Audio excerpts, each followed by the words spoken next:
Hinangaan ni Pastor Polo C. Quiboloy ang isinagawang National Rally for Peace ng Iglesia ni Cristo na layong hikayatin ng lahat ng nasa pamahalaan at taong bayan na magkaisa sa halip na isulong ang pansariling interes. Narito ang balita ni MJ Mondehar.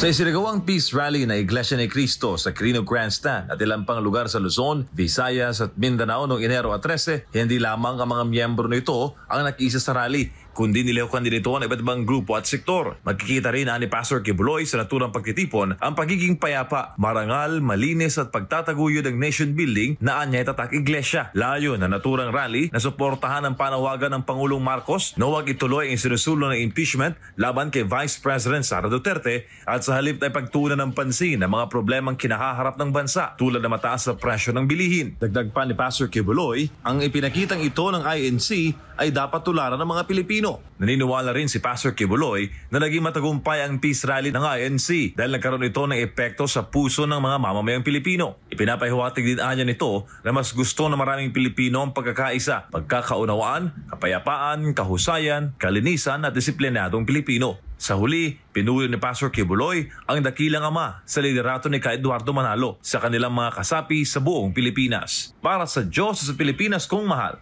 MJ Mondehar, SMNI News.